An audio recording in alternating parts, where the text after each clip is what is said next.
Good afternoon, everyone. Welcome to the Audiophile Roundtable. This is a fun one today. Got one new guest and two that you've seen before, but this is Audiophile Roundtable, 10 Essential Jazz Albums. So I want to introduce my panel. You can see this thumbnail here, and I thought this is really interesting, and I'll actually do this here to introduce him. There I am. An evil woman drove him into an underworld of dark passions. Jazz bum. It's an actual pulp fiction book. So I brought in that jazz bum that went into the underworld today. I brought him in. You guys want to meet him?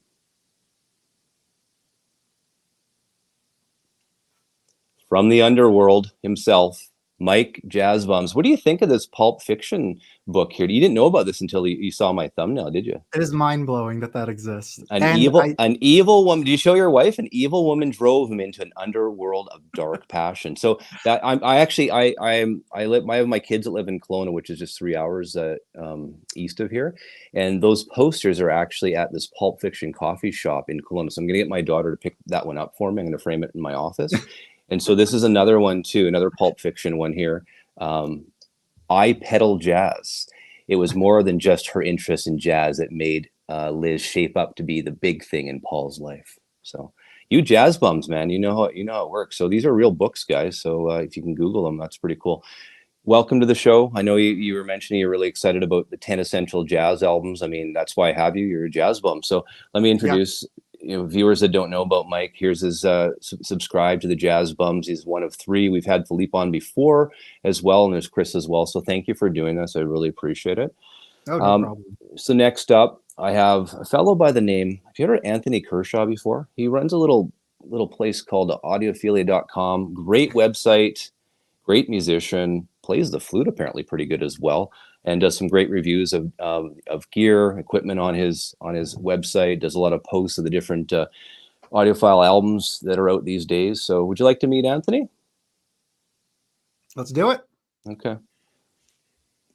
Anthony promised he would be nice to me today. So welcome, Anthony. Welcome, Anthony. How are you? Good, Steve. How are you? Thanks for having me. Hi, Mike. How are you? My fellow BCer, my fellow Canadian. How was your Thanksgiving? Beautiful, sunny, lovely.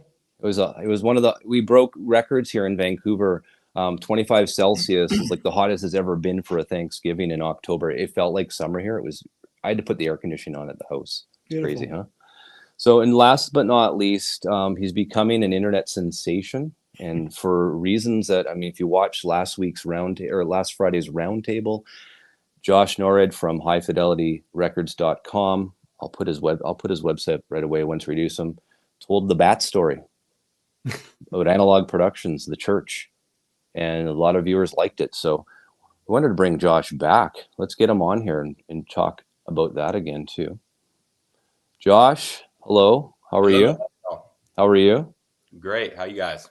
Really good. Thank you for that. Again, you're becoming an internet sensation. A lot of viewers are really impressed with your bat story. So here's your website right there. The only audiophile website that has a Crosley advertising. So that's kind of funny. I love that. So thank you for doing that. And then you do have a YouTube channel. Here it is here, highfidelityrecords.com. When's your next post? You got to do a video. I haven't seen something like, I guess you're doing something. You're doing a shootout. I think you went to a hi-fi store or something like this here, right? Yeah. Actually, a friend of mine, audiophile here in Tulsa, and he has an exceptional system, some audio research gear and some and Rockport speakers, and we're going to do a shootout of what stay tuned. I think it's the best record of the 90s, the dark side of the moon of the 90s, and we're going to do a shootout coming up here this week. So I already have. I'm excited. Yeah, I got to pay some bills, so here you go. Here, hificenter.ca. Anthony knows about it. Check out our website, hificenter.ca. As an American, you're probably going, why is center spelt that way? Well, that's just the Canadian way or the British way. So hificenter.ca. Have a look at that. Now, I got musicians here. I know in the past, Mike, you said you played guitar growing up. I've played guitar. I played, I was a big trombone player in my day. I know Anthony is, one of the best. Is it flautist or flutist? How would you pronounce that properly? Canada, flutist. Okay. England, where I studied flautist. Flautist. So I did it. I said it right. I'm the worst at pronouncing things, so I'm learning as we go. And Deutsche Grammophon, right? You're bugging me about that. Deutsche Grammophon. There you go. So here's the thing. So getting back to Josh. Josh, you got a little bit of a secret talent. You guys want to see it? Yeah. Yeah. You? You're gonna see it. Well, you're gonna see it anyways. You've got no choice. So here it is.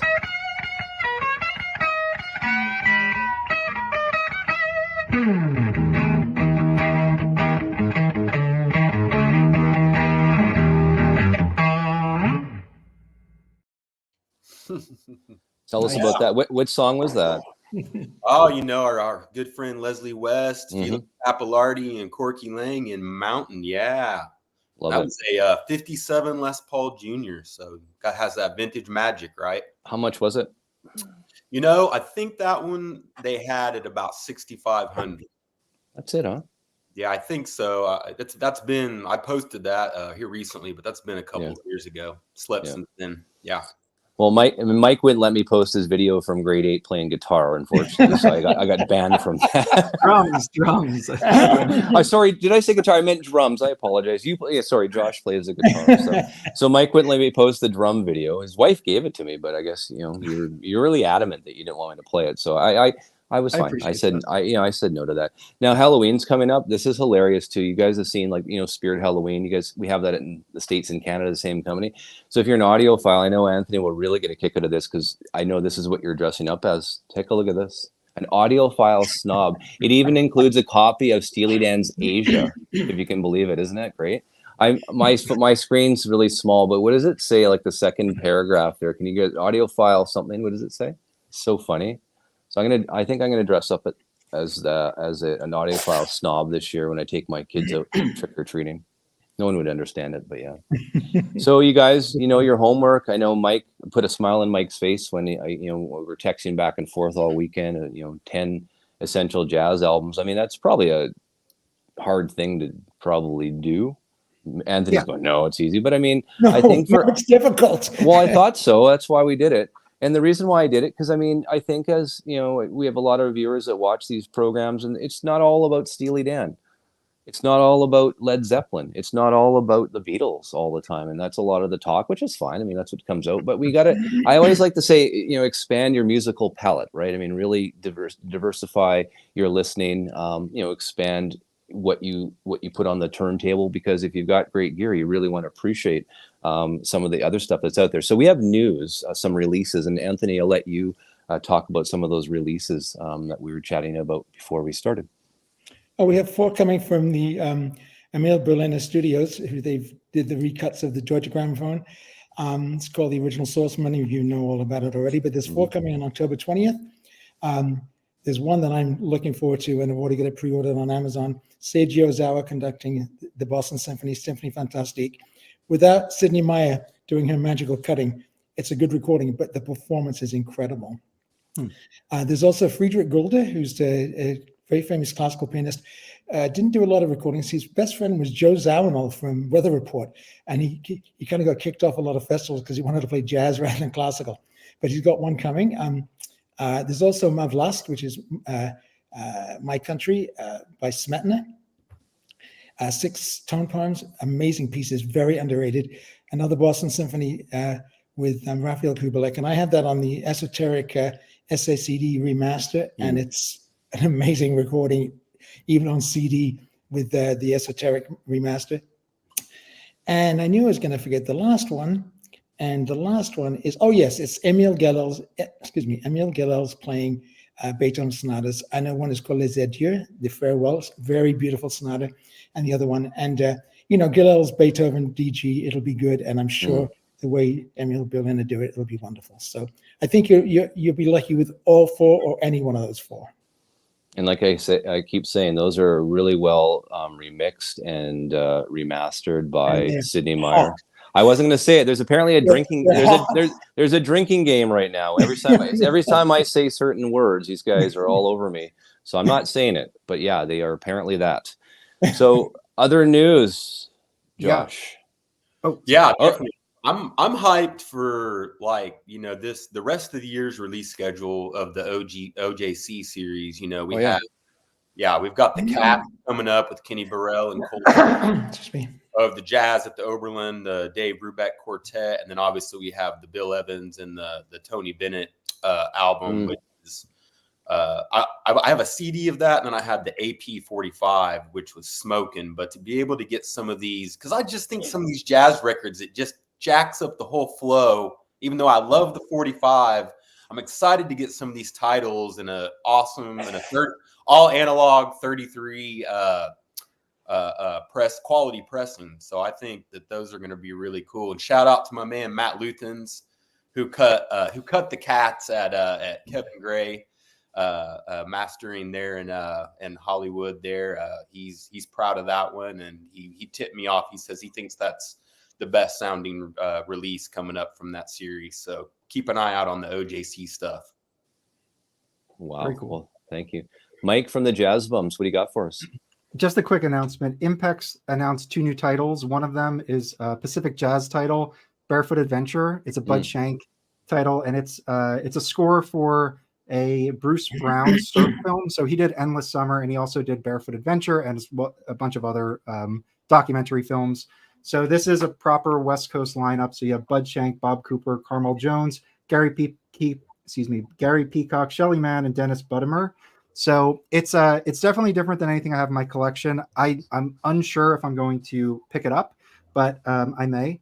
And also, one thing to note is Impex is now putting a AAAA 4A sticker on, or not a sticker, but a marking on the top left of the back of their jacket, just to be transparent about the process that they're using for this title. And then they also announced a Youngbloods title, which is Elephant Mountain. So that's also getting the analog treatment by Impulse. And who's in charge of mastering for those ones? Oh, that's a good question. Let's see if it says here. Kevin Gray, Coherent, of course. Hey, Anthony, you should check out at my Friday show. I've got Kevin Gray on for a Q&A. Who is that? He's I'm not familiar with the name. Yeah, he's been around for a few minutes. He does a few cuts per year. So Kevin Gray this The Friday. man must be the busiest man in the music business. He does a lot. Yeah, he's busy. So yeah, Kevin Gray, get your questions ready for him on Friday, 1 p.m. PST. It should be fun. Well, thank you for that, Mike. Any blue Tone Poet news? Any releases there you guys are looking at? I just picked up the Herbie Nichols Trio. Highly recommend that. Yes. It's like $15.19. It's a mono copy. It's extremely hard to get an original of it. I think there are some reissues. I really like that. He is a contemporary of Monk. So I think the understanding is that they both kind of influenced each other. So you'll definitely hear a bit of that style in it, but it is unique, a little bit more like monkey boppy types. That's probably a terrible way to phrase it, but highly recommend that. And then the Jackie McLean came out, which is Demon's Dance. And that's one of the better sounding Tone Poets. So definitely check that one out as well. And there's also a Grant Green that's being released into this month as well with the Beatles cover. Have you looked at that one? Yes. I generally don't. I'm not a huge jazz guitar fan. And when I gravitate to it, it's usually like Kenny Burrell, Wes Montgomery. There's a few guys, but I probably will not be getting that title. I streamed it this week and I really enjoyed it actually. So, I mean, it's something I'm probably going to order that one. Anthony, do you order a lot of being Canadian, you're doing a lot of Amazon, like the DGs, you can buy an Amazon, a lot of the Tone Poets on Amazon as well. Is that? If I don't get sent stuff, yeah, I usually go to Amazon because if you don't like it, you can send it back. It's unfortunate. The Jazz Bums had a show, I think about a month ago, and it was just playing this record, and it was just fantastic. This amazing and energetic record. I can't remember, Mike, I'm sorry, the name of it. It's from a Dutch company, a Dutch 1975 or something. Oh, okay.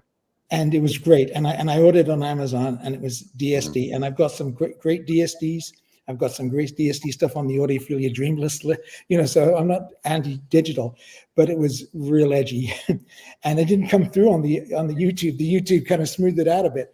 It was a great set. I wish I could. Was it a Steeplechase title? Was it Steeplechase? No, it was. Was it Timeless? Yes. Timeless. Okay. Yeah. So anyway, Yeah, I know the one you're talking about. Anyway, It's, Felipe said, I hope you enjoyed, Anthony. And I wish I could. The record itself is fantastic. Is it Vinyl Me? Was it Vinyl Me, Please? I can't remember. Anyway, it went back. But that's what it's good about with Amazon. If you don't do it too often, they don't mind too much, you know? Question for you guys. Heard a lot of news about the electric ears, Miles Davis, the VMP box. Any word on that one? What have you heard about those in terms of sound quality? Anything, guys? Have you reviewed them? Does anyone have the box or read about them? yeah, we spoke a little bit about it on the channel. I don't have no one on the stream actually had it, but we were discussing what the initial reviews were. Okay. And generally people were really happy, saying that they sound good. I can't really provide too much more information, but I think the people who have received it are happy with it. I mean, that's the thing. I mean, going back to Mobile Fidelity's, Miles, I think all of those sound really good as well. So I don't know. I mean, I think that's value box too, right? Like, how much was that VMP box going for? Is it $300 US? Was it that? It's if you're not a member, it's $400. If you are a member, it's $350. $350. So Anthony, that's like $1,000 for you and I once the smoke clears with exchange and duty. So, I'm out. That's for sure. And no one's giving me records for free. So I'm not getting it. How about you, Josh? You heard anything about the Davis electric ears at all? I've heard it's awesome. I know a couple people that have it. They prefer, the corresponding titles that were released on MoFi, like, In a Silent Way. They prefer. There you go, right there, Mr. Bandy. VMP A Silent Way is supposedly getting better reviews than even the MoFi. And I have the MoFi one. It sounds great. So that's amazing. Definitely. I want to say that box is pressed at RTI. I could be wrong. No, it's pressed in Europe. It might be at GZ actually. Okay. Yeah. And it's Ryan K. Smith from the Analog Tapes, I believe, right? I think that's right. Yeah. Yeah. Yeah. Once they open up their pressing plant, VMP is going to be a major player for sure. What's going on with the pressing plants for both VMP and for MoFi? Any news? Have you heard anything about that? I don't even know the last of anything about the MoFi plants. I mean, that was announced before DSD Gate and it sort of disappeared. Any word on that one? You guys heard anything? Heard anything on that one? The VMP one is supposedly already open, and I think their first project's going to be that Pearl Jam, I believe. Oh wow! That they're going to have coming out. Of course, they hired Gary Salstrom, from AP, right, from AP, to come over, and he's going to be overseeing the plant there. I believe it's like in a little suburb there of Denver, and so it's going to be on the same level with the QRP, with an RTI, with all the best, optimal, et cetera, et cetera. So that'll be a game changer for them, because they've had a lot of great all analog titles and great digital titles, but the one thing you hear over and over again is like, man, this sounds great, but this pressing is just not up the standard. And I think with Gary overseeing it and him, because he knows he's been in the business a hot minute. I mean, he was working in Wakefield back in the 70s. And then obviously he came and he worked for RTI as well. So, he's been around the block, so he knows what it takes to make a good record. So that's going to make VMP a major player for sure. I'm excited about it. I think, probably with him there now, I could see VMP with their own plant doing sort of a Clarity Vinyl / Super Vinyl sort of, compound at some point as well to compete with AP, compete with MoFi. That would be, I bet you that's something they're thinking of, right? I would assume that's going to happen in the future, because you hear a lot about VMP. They've got some great titles. I like their business model. I've bought a lot from them as well. I don't have the monthly thing, so I don't want records from them every month. I sort of pick and choose. So I like their model. I think as we move forward here, there's going to be some great titles for everyone to choose from. And just case in point, the Miles Davis, there's no FOMO, right? I mean, they press 2,000 or 2,500. You can get it today. You don't have to worry about it. And fairly priced, $350 US. That's a great deal. What is that? Is that $30 a record? Is it 10 records? Yeah. Yeah, and they framed it as this is the first pressing of it, so it may get back on the presses in the future. Yeah. So it's not one of these ones that's just limited, like, oh my God, I'm never going to get it again. Buy it in Discogs for $1 million type of thing. Yeah, no, that may be over with. I don't know if anybody's going to be doing the limited, unless, like you said, the original pressing's numbered and then the subsequent pressings are non-numbered to separate them. I mean, I think the days of them do. And maybe I'm wrong of the illusion of scarcity. You know what I mean? Oh, we're only going to do 3,000 of these. I think that might be over with, but I may be wrong. We'll see. That was fun though during COVID, right? I mean, you get all these releases. Oh my God, I got to get it. You're on the different forums. You're watching the different YouTubers reviewing this stuff and announcing this stuff, and it just created so. Yeah, I got to get. So I mean, you know, your wife's looking at your credit card statement, going, "Honey, what's this Discogs or what's this MoFi charge again and again?" I mean, it does add up a lot. So I mean, that's the one thing too. I'm glad that there's not that we talk about it, FOMO, the fear of missing out. I don't have that fear any longer. And I feel good about where things are with these pressing plants. More, there's more supply, than demand, etc. It's not bad. I know there's sort of a slowdown. I was reading something about Discogs where they're charging a lot more for sellers. So a lot of sellers are getting a little bit ticked at the amount of money or in fees they have to pay. So that's why I started the MoFi buy and sell vinyl group there on Facebook, just to get rid of the Discogs, and that's gone really well. I started that during just the beginning of COVID. I think it was it would have been March of 2020. My God, it's been a long time ago. So yeah, thanks for all your support there. It's been great. Here, I saw this here, BB Photo. What guys can you tell me about this one? This looks like an interesting title. Anyone familiar, Mike? No, not too familiar with Steph Johnson. Okay. So much stuff I wanted. I mean, I wish I could buy everything, right? I mean, that's why today's show will be interesting to really break down. I mean, it's tough to look at 10 essentials, and I went a little bit different than you guys. So you'll see what I did differently. Okay. Way different. So me too. I want to get into it. I can't. We're already 21 minutes into this. Let's do it. An hour show. You're probably going, Westman, shut up and let's just get to it. So since we have one of the third of the jazz bums here, and I want, again, an evil woman drove him into an underworld of dark passions. He's a jazz bum. You're never going to live this down, Mike. Start with a couple of your picks, and we'll sort of go around, just so you keep it sort of fresh. I'm putting you full screen. Hold on. Go for it. Well, first of all, Steve, thank you for inviting me on your show. Yeah, I was really excited when you reached out. And then I was not excited when you said, I have to pick 10 essential jazz records, because that is a really difficult, impossible task to do. So I kind of wrapped my head around it, and I needed to frame each pick with some type of direction. So for each of my 10, I tried to touch on a subject that touches on a lot of different musicians, and then I select one title for each of them. But I think it's worth mentioning kind of these different sections. So just to jump into it, the first one, I'm starting with the greats. So the greats are the Mount Rushmore of jazz, which is the Louis Armstrong, Duke Ellington, Charlie Parker, and Thelonious Monk.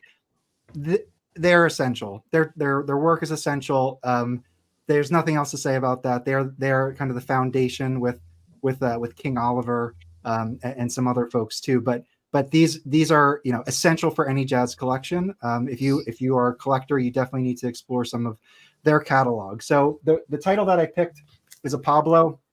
I went with an Ellington. So this is Ellington and Ray Brown. This one's for Blanton. So Blanton is Jimmy Blanton. He worked with Ellington early on, and he passed away when he was very young. I think he was like 23 or 25. He was a bass player, and he contributed to jazz bass playing in ways that I can't speak to, but he was very influential. So Ellington and Ray Brown played together. It's a duet. They're exceptional on this. Ray Brown is kind of the counterpoint. So like he is really front and center. He has really beautiful playing. And Ray Brown, you'll know, he played with Ellington. I'm sorry, Ellington. He played with Ella Fitzgerald. He played with Oscar Peterson. He was a founding member of the Modern Jazz Quartet. So he is also a giant in the world of jazz as well. And this is a great one. It's on Pablo, so it's a little bit later. I think it's 73. I think it was recorded in 73 as well. And then I also Ellington on Pablo is really great. So this is an Ellington suite. He does the Queen suite that he wrote for Queen Elizabeth II back in the 50s. That recording was only pressed on one disc and given to her. And then Pablo put it out in the 70s along with some other titles on here. But essentially, if you see Ellington on Pablo, worth grabbing. They're usually pretty affordable, and they're fantastic playing. So that's my first one. Nice. Love it. Okay. The pressure's on, Mr. Kershaw. What do you got for us? Oh boy. Okay, well, I'm going to build on what's on the last list and just introduce this Monk record, which is quite an advanced record. This is Brilliant Corners. This is the Kraft Small Batch. It's just a superb pressing. Sounds wonderful. And the recording was done, I think it was Orange Keep News, but it was done kind of late at night and with Sonny Rollins and Monk's group. And the title track, Brilliant Corners, they took 25 takes to get it right. And it's a famous story. And the engineer kind of cut a performance together. It sounds very seamless. What I love about it, I gave this to my nephew, Ian Kershaw, who actually writes for Audiophilia, because I had a Japanese pressing. It was really good. And I said, what did you think? He says, I didn't like Brilliant Corners that much. I said, well, that's okay, Ian. It's no problem. He's kind of growing his jazz chops. And my wife, who doesn't like any kind of avant-garde music whatsoever, and she came in one day and she was listening. And she said, oh, yeah, it's a little interesting. But what is the genius about this is that about 1 minute in, after he's doing the head, and they're having a hell of a time with it. You can tell there's these sounds coming out of Rollins' sax like a dinosaur. All of a sudden, he doubles the tempo to swing. And all the tricky bits that they were doing in the slow section were now a swing, perfectly fitting in with Rollins doing ghost notes. It's just, to me, it's absolute genius.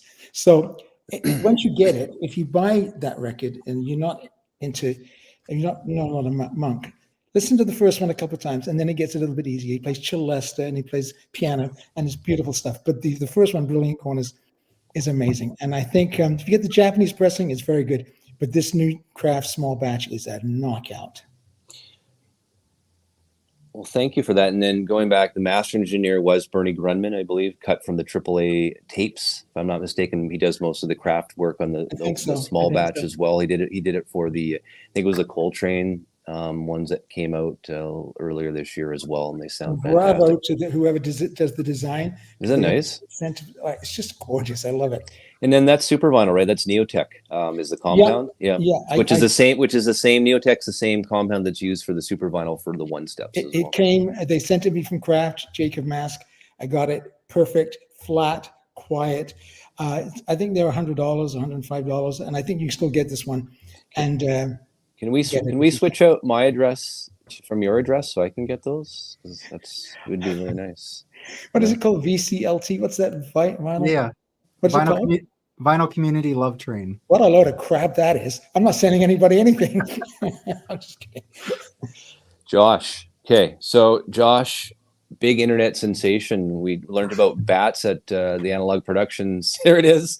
You got a lot of love for that one. So tell us, you had an assignment just like the other gentleman did there. What do you got for us for essentials for jazz? Yeah, sure. So maybe unlike the other gentleman, I didn't really start off a jazz guy. As you saw, I'm a guitar player, so I was a rock guy. So I'm kind of concentrating a little bit on leading into some records that got me interested in jazz and were kind of gateway records. And the number one for me, and it led me later on to hard bop jazz and down that deal, was Herbie Headhunters. I'm in love with funk, soul, and jazz. They're all cousins, right? So this was the first what you would call jazz record that I had in my collection, and it set me down that path, because I'm like, oh, wait a minute, Herbie did Watermelon Man on his first record, or I believe it's his first record, Taken Off. So then I go and I listen to that, and I'm like, that's cool. That's a more laid back approach to this song that I already loved from listening to Headhunters. And that kind of set me down. And sometimes that's what happens, when you're not a person who has grown up with jazz and you're in the household, or you've played jazz, maybe in a jazz band in school. You need something that's kind of a gateway. And this was the first record that I was like, wow, maybe there is something to this jazz stuff. Maybe, maybe all of this is kind of connected. So I say if you're a rock person and you're like jazz, listen to this record and some others that I'm going to show you. And I think that'll kind of maybe start turning some wheels in your brain that maybe that's something that you want to get into and start collecting. But, this is an original pressing. AP has a 33, which I think is still in print. But if you want, I believe the 45 AP is coming for a repress coming down the road. So be looking out for that one, because that one's the one that's really going to light your hair on fire. But yeah, Headhunters. Nice. Get another one? Yeah, sure. Yeah. Another one, I think also a lot of people get into jazz from the CTI catalog. Maybe they find some CTI stuff. So this was another one that really was like, okay. And that is Bob James 1. And Put it right up. Put it right up so they can see it. Yeah. Ooh. Yeah. I hate that. Yeah. There you go. There we go. Nice. Bob James 1. Obviously hip hop. What a cool cover, huh? Excellent cover. Yeah. And this was another one. This has been obviously hip hop heads are going to know this one because of all of the drum breaks that have been sampled in countless hip hop songs. So, the hip hop guys were hip to this because those CTI records were just everywhere in used shops. They're just easier to find than those Blue Notes and Riverside stuff from the 50s. So this was another one that I picked up originally and was like, okay, once again, maybe there is something to this jazz. Who's this Rudy Van Gelder guy? What else did he do? So this was a gateway record to make conventional jazz, along with Herbie Headhunters. Very nice. So we got more to go. This has been great so far. Good work, guys. You passed so far. So I got to set this up. So I'm turning 50 years old next month. Still a baby. I know, Anthony. I know. But so I got to set this up. I started collecting records when I was like 11 or 12 years old. My dad was always spinning records, but I started getting allowance. So I'd go down. I lived in Winnipeg, so you would go down to Portage in Maine, and it was cold, and take the bus and et cetera, and would be buying records. But then something called the CD happened in 1986, 1987. Around that time, I'm like, wow, better sounding. You don't have to flip it. And I was in jazz band. I was when the CD came out, I was 86. So I was in band at school in grade 8.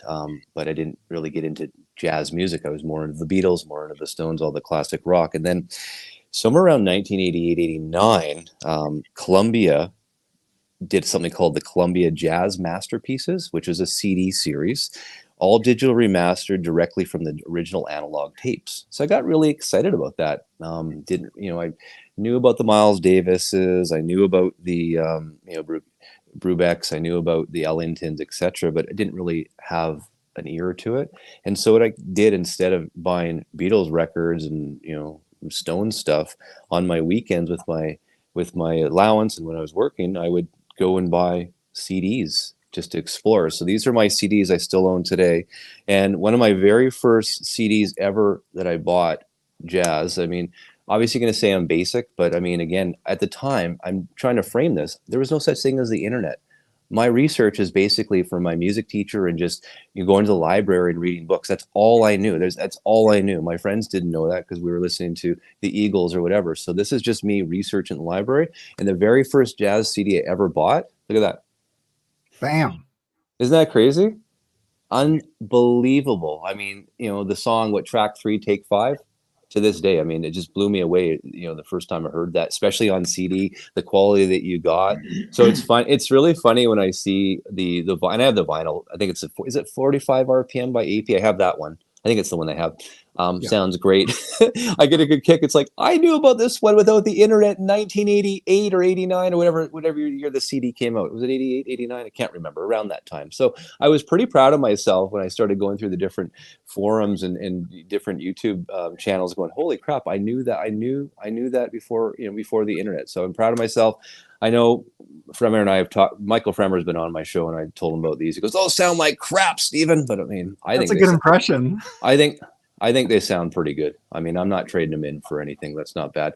And then I knew about Kind of Blue. I'm not going to show you Kind of Blue.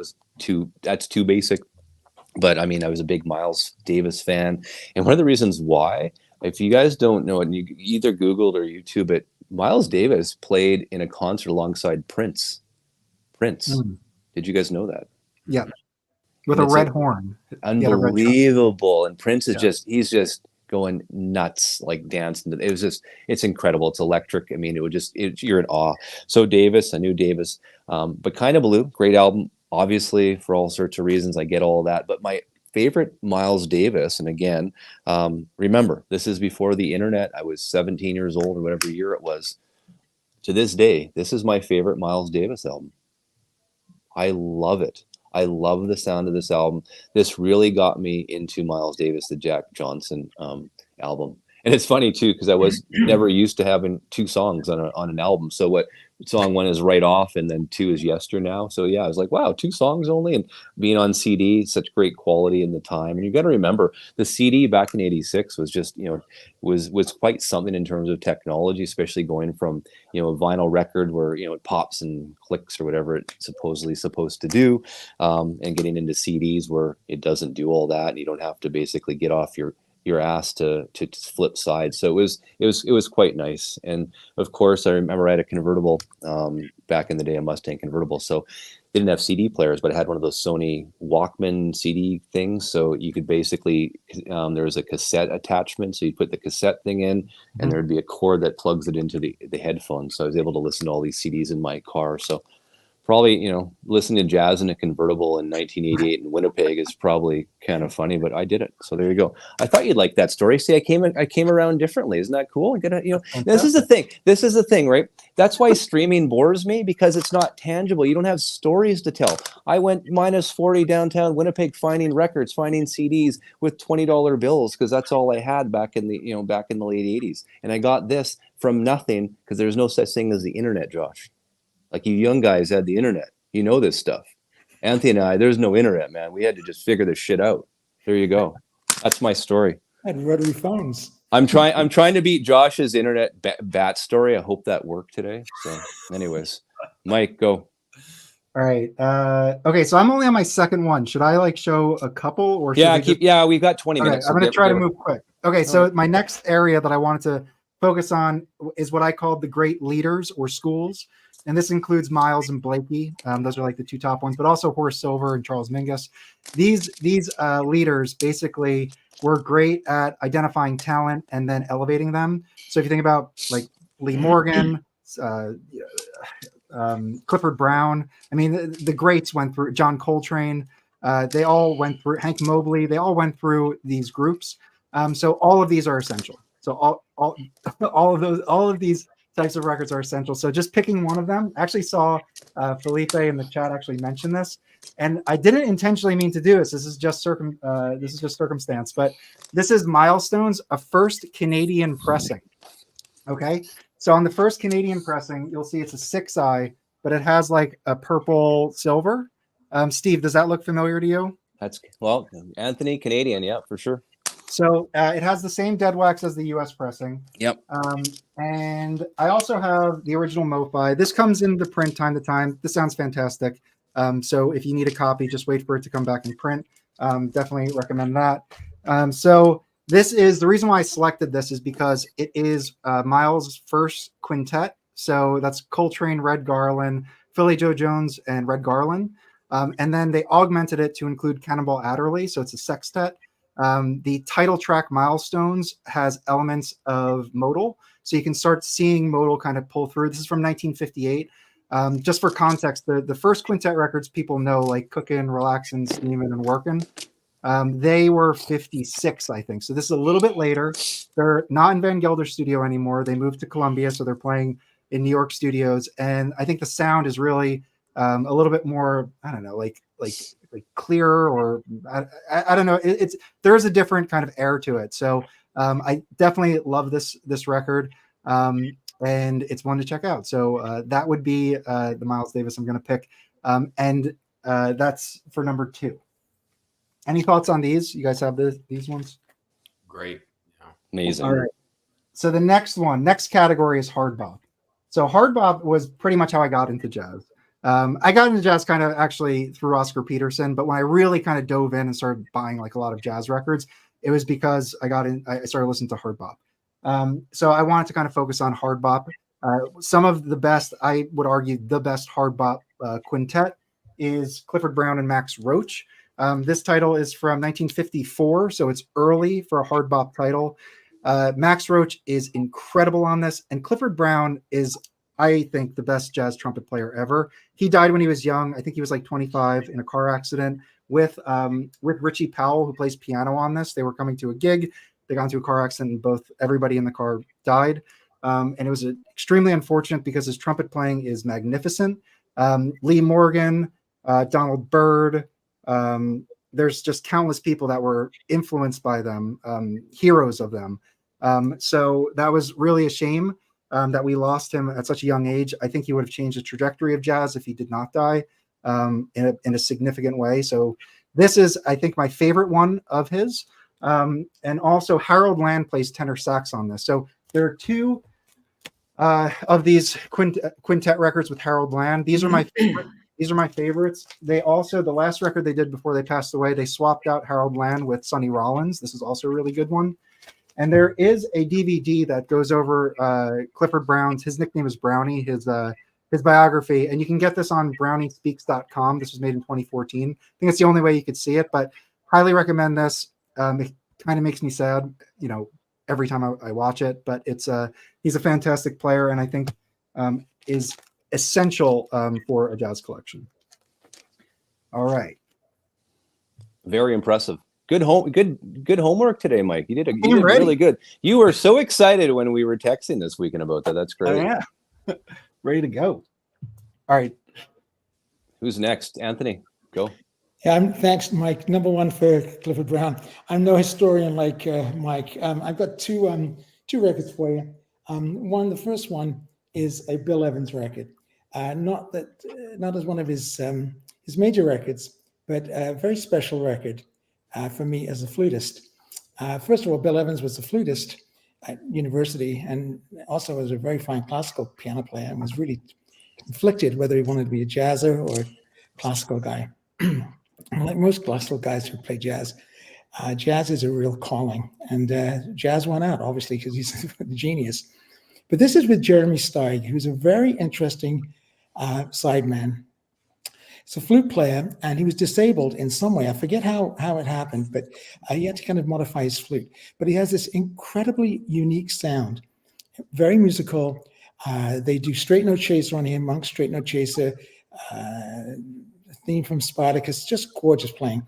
And he has the most beautiful phrasing.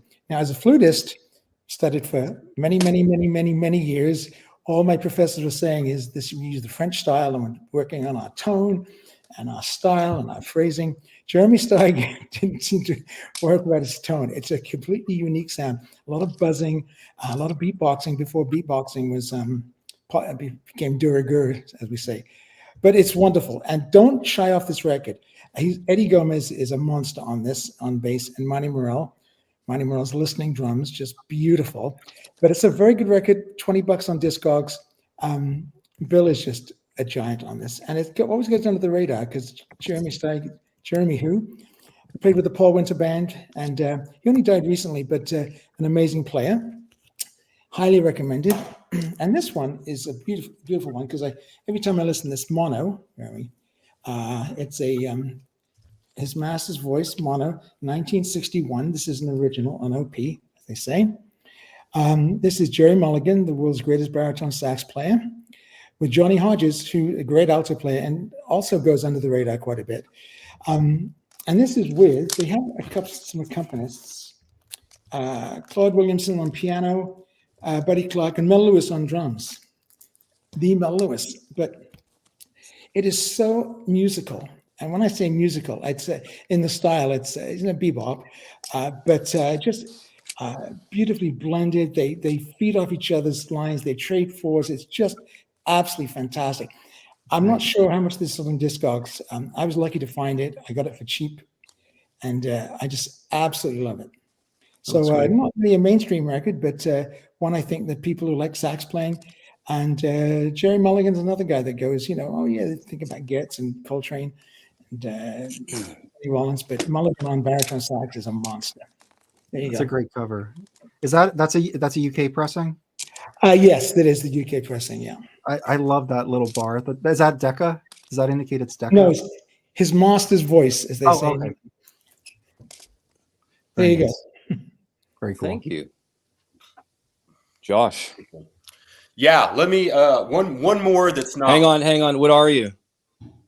What am I? What are you? You're What am I? Batman.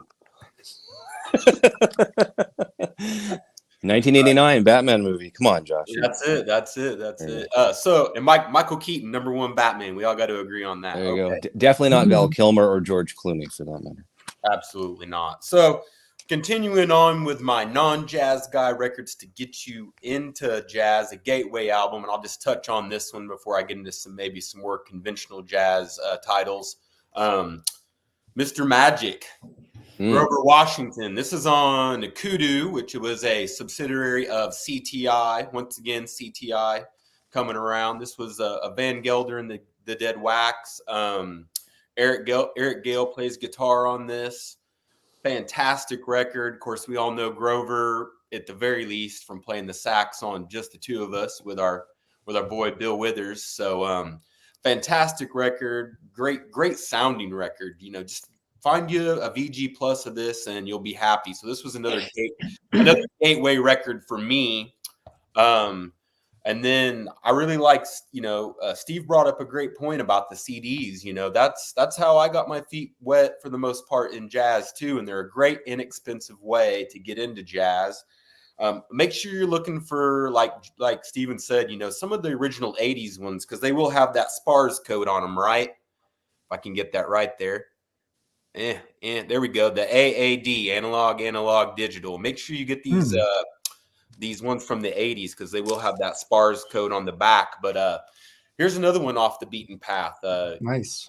Yeah, Yusef Lateef, Eastern Sounds, and this has been done as a one-step here recently. And it really is super accessible to people first getting into jazz. I just think it's got a really cool vibe. I love that. It really shows off that Yusef was more than just a sax player. I mean, he's playing flute on here.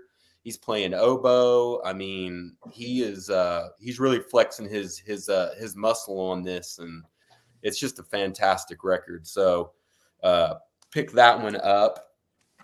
Another one that really got me in, and maybe a lot of other people, maybe even jazz people don't even know this is jazz or consider it jazz, but once a year we get into Christmas time. Yeah. The Vince Gilardi Trio, the Charlie Brown Christmas. Essential.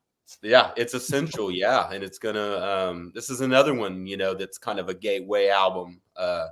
If you're like, man, I really do love some of those Christmas songs off of that album, maybe this is where you need to start. This is I think a 2006 Concord reissue, but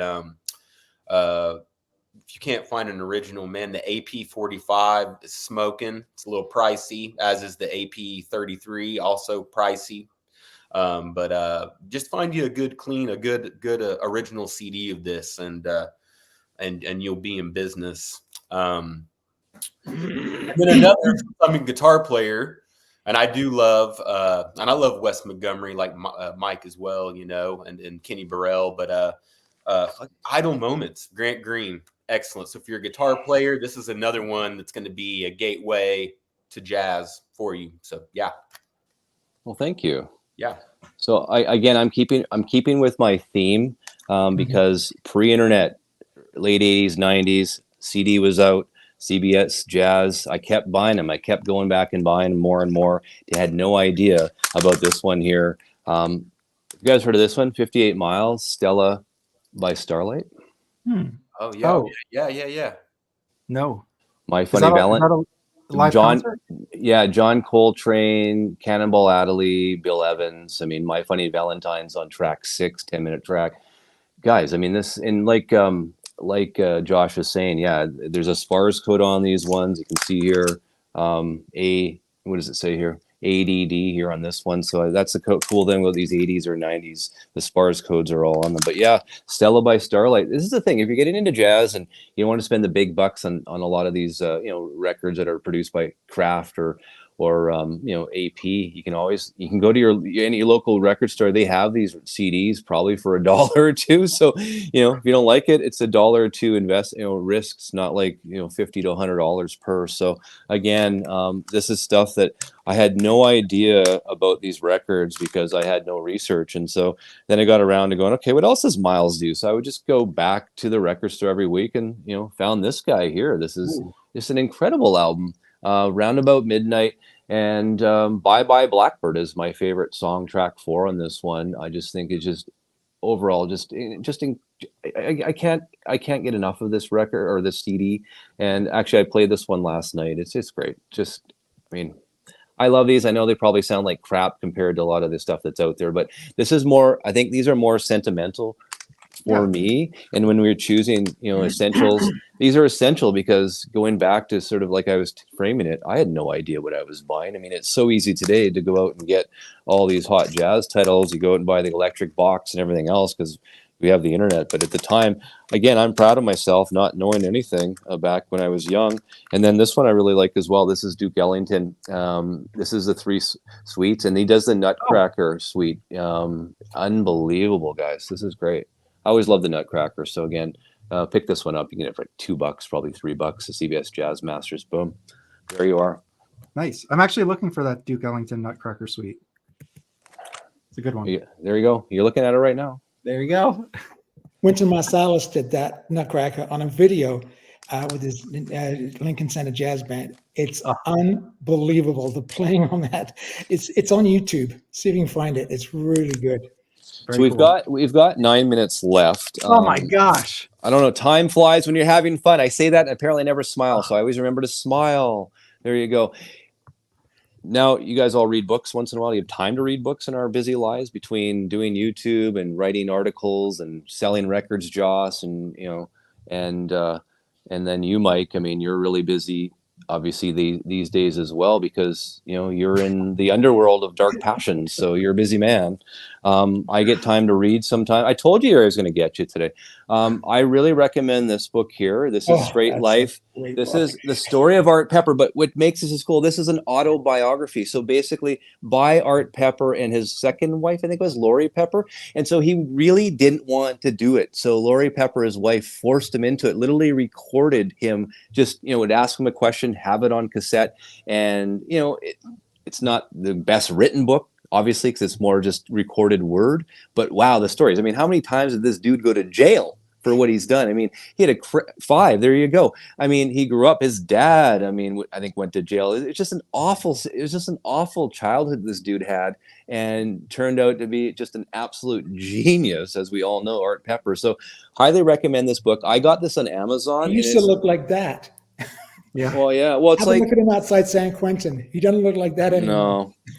No, I know. Well, it's like Chet Baker, right? That last what they did that I guess it was a biography. Yeah, thank you. Chris Isaac. Sad, right? He lost his teeth, or he lost his teeth from drug use and whatever else, or fights or whatever. But I mean, yeah, this is a book that I honestly couldn't put down. Art Pepper was born in 1925, died in 1982, and it wasn't a great life. I mean, he didn't have a good life. Let's just say, let's just put it where it is. This guy went through a lot. It was a lot of pain and suffering. It really was. We talk about, the music and this and that, but this guy suffered a lot in this book. I couldn't put it down. It's a must read if you're into this. I don't think anyone would disagree with me. And another great book is called Reading Jazz. It's kind of reportage and it has part of that book in, but it has about 50 different jazz musicians and stories of their life. And it's amazing the thread that goes through their stories of the drugs and the car crashes and all the stuff, the liver cancer with Coltrane, all developed from heroin. I mean, it's so sad, but I mean, it's called Reading Jazz. Very good. It's on Amazon secondhand, I think. It's funny, right? We sort of laugh about, back in the day, Led Zeppelin was apparently the party, band that would party hard, and all these big rock bands. But I think you got to look at some of these jazz artists. These jazz guys partied harder than anyone. The heroin, the cocaine, the hard liquor, the stuff that we're doing. they pounded harder than anything Led Zeppelin or Robert Plant or Jimmy Page could ever take on. So I mean, or even Jimi Hendrix for that matter. Those guys so, had too much to lose. The jazz guys were making $15 a night in New York. Like they were spending all their money on heroin. I mean, it's and more. Was Bill Evans? Did he get into heroin? I think as well, which is so sad. People used to see him coming and dodging because he'd be asking for money, and it was terrible. I mean, it killed him. Killed most of them. I mean, we talk about drug player. He had uremia. He died at 23. Oh wow. I mean, that's the thing we talk about. Sort of like we sort of glorify these people and what they did, which rightfully so. But I mean, the backstories. I mean, getting back to my Art Pepper book, it's a sad story. You're going to shed some tears reading that one. Like you sort of thankful for the life we have. I mean, clearly, I mean, we're in a good, we're in a first world country, obviously, but I mean, not doing drugs and doing what we love to do. And these guys got into some really bad stuff as an addict. And the Bill Evans is a sad story as well, because I mean, obviously, not saying he'd be alive today. I think he was born in the 1920s, but I mean, he would have had a longer life than, I mean, how long did he live for? I mean, it was in his 50s. Yeah. 52, 53. I mean, that's a couple of years older than me. I mean, I think about that. That's too short, way too short. Agreed. It scares me. Yeah, exactly. So look at Morgan on dialysis because he was so much heroin. And then at the end, the dialysis was so bad, he just said, I'm going to stop. And he just died. I love so sad. I love this here. Sorry, no, he got shot. He stopped there. He stopped the Mike before he got shot. Mike, do you want to read that to the viewers? So Charlie Parker's drug dealer was Moose the Mooch, and that is the title of one of his songs. Have you wow, that's a heroin dealer. That's incredible. He ended up giving his royalties to the guy. It says that's crazy. Oh, it's very nice of him. Well, Miles Davis wouldn't play in the channel unless he hit the heroin, his dealer first. Montreal, I remember that as a kid. He wouldn't play. Back to the audience, didn't. Sad, terrible. They're drug addicts. Yeah. That's funny here. You look at someone like this, right? Keith Richards. Wow. Well, that's the thing too. I mean, someone like John Lennon that was, doing heroin in the 70s with, his lost weekend or whatever, lost 6 months when he wasn't with Yoko. I mean, even if he didn't unfortunately get assassinated, I don't know, maybe drugs would have taken him over. I mean, who knows? I mean, would he be alive today like Paul? It's tough to say. I'd love for that to be the case. That would be amazing. The Beatles reunions we would have been able to listen to because they were close, right? Just before he passed away, him and Paul were going to go down and meet at SNL and do a concert there. That would have been amazing. It's too bad. Yeah. Hang on, who shot his wife? Who's this? I missed it. I haven't been looking at this. His wife shot him? Lee Morgan came in. Oh, yeah. He was screwing around. She came in, blew him away, and it was a snowstorm. And that's right. Ambulance, they couldn't get there. He bled to death. Well, it's like Marvin Gaye. I mean, his dad was so jealous of his career his whole life, and ended up they had an argument one night, and obviously we know what happened to Marvin Gaye in 1980-ish, probably. He 83, just after John Lennon's death. And if it's not guns and drugs, Eric Dolphy had a diabetic attack. Yeah. And the guys came in, they thought he was just a junkie, so they didn't get there too fast. And he died right then, and I think he died in the hospital a little bit later, but it was a diabetic attack. So sad. I mean, it's horrible endings. We're going dark, and it's not even Halloween yet. Happy Harry. Like, I mean, look at this. We're going dark again. Mike, we're going dark. I pedal jazz. Okay. The dark underworld of passion. Mike Jazz Bums. That was a cool record. That was a cool record. God. There you go. So we only have like 2 minutes because I'm on my lunch break like everyone knows, but did we get to our 10? Probably close, right? I mean, it probably needed more than that. I got to number 3. Okay. So me too. You know what? This is cool though. So you know what this just means? Because in Hollywood, it's all about franchises. It's all about sequels. So guess what? We're coming back. We're coming back. Anytime, Steve. Excellent. We're coming back. So no, I really appreciate that. I actually knew when I was a little bit with 10, I was like, that's a lot, but you never know. But I thought of it as sort of a sequel where we can, go to the next show and that type of thing. I'm excited on Friday. We got Kevin Gray going to be on the Audiophile Roundtable for Q&A. Excited about that. So check that out, 1 p.m. PST.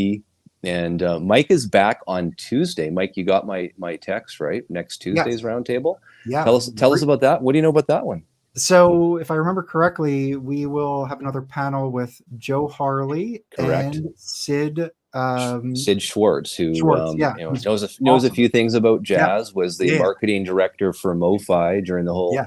DSD gate as well. He's no longer with them, but Sid's been on the show before, and Yeah. he's got a very is it Coffee and Jazz, I think is the name of his Instagram account. It's huge. I mean, this guy is doing huge things with his Instagram as well. So check that out. Coffee. Am I right? Coffee and Jazz? I think I am. I think so. Yeah. I'm not right very often, my wife says. So I mean, if I'm right there, that would be amazing. But yeah.